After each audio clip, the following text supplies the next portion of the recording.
Welcome back to మనం TV. నేను మీ పవన్ బెస్వాడ. భారతదేశంలోని ఎన్నో చారిత్రక ప్రాంతాలు, భవనాలు, కోటలు అలనాటి అద్భుతాలకు ప్రతీకగా నిలుస్తుంటాయి.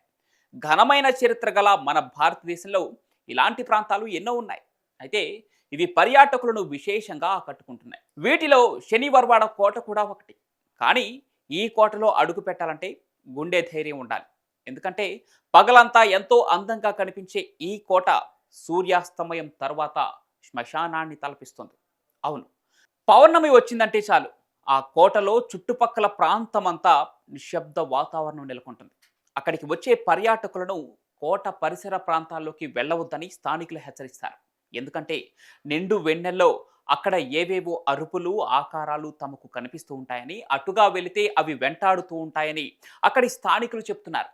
అలాగే సాయంత్రం 5 దాటిన తర్వాత కూడా అక్కడి సెక్యూరిటీ సిబ్బంది ఉండటానికి భయపడతారు.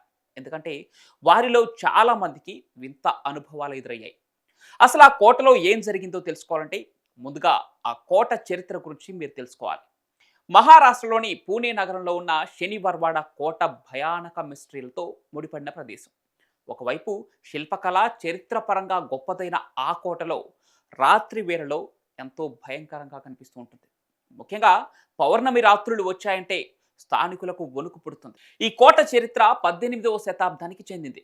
బాజీరావు పేష్వా 1732లో దీన్ని నిర్మించాడు. ఆ తర్వాత బాలాజీ బాజీరావు పాలనలోకి వచ్చాడు. అతనికి ముగ్గురు కుమారులు: మాధవరావు, విశ్వాసరావు, నారాయణరావు. రాజకీయ కుట్రలు, యుద్ధాల కారణంగా నానాసాహెబ్ వీరమరణం తర్వాత మాధవరావు ఆ బాధ్యతలు తీసుకున్నారు. మరో భయానక యుద్ధంలో అతని రెండో సోదరుడు విశ్వాసరావు కూడా చనిపోయారు. తమ్ముడి మరణాన్ని జీర్ణించుకోలేక మాధవరావు ఆత్మహత్య చేసుకున్నాడు. ఇక 1773లో తండ్రి, అన్నల మరణం తర్వాత మూడో కుమారుడైన నారాయణరావు సామ్రాజ్య బాధ్యతలు స్వీకరించాల్సి వచ్చింది. అయితే అతడికి 16 ఏళ్లే కావటం వల్ల అతడి పినతండ్రి రఘునాథరావు సలహాలు, సూచనలతో సామ్రాజ్య పాలన కొనసాగించేవాడు. రఘునాథరావు అతడి భార్య ఆనందిపై కుటిల బుద్ధితో మెల్లగా సామ్రాజ్యం మీద పట్టు సాధించారు. నారాయణరావును గృహ నిర్బంధం చేశారు. గార్ది అనే గిరిజన తెగతో కుట్ర చేసి నారాయణరావును హత్య చేయించారు.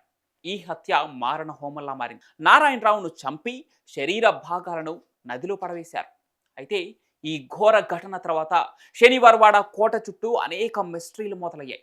ముఖ్యంగా పౌర్ణమి నాటి రాత్రుల్లో అక్కడ వింత అరుపులు, అడుగుల శబ్దాలు, ఆకస్మిక శబ్దాలు వినిపిస్తాయంటూ స్థానికులు చెబుతుంటేవారు. చాలా మంది పర్యాటకులు కూడా సాయంత్రం 5 దాటితే అక్కడ ఉండాలంటేనే భయపడతారు. భద్రతా సిబ్బంది కూడా ఆ తర్వాత ఎవరిని లోపలికి అనుమతించరు. అయితే ఈ కోట చుట్టూ తిరిగే ఆత్మల గురించి స్థానికులు ఒక్కటే మాట చెప్తున్నారు: నారాయణరావు తన మరణానికి కారణమైన కుట్రకారులపై ప్రతీకారం తీర్చుకోలేకపోయాడని, ఆ కోటలోకి వచ్చే ప్రతి ఒక్కరిని తన శత్రువులుగానే భావించి వెంటాడుతాడని చెప్తున్నారు.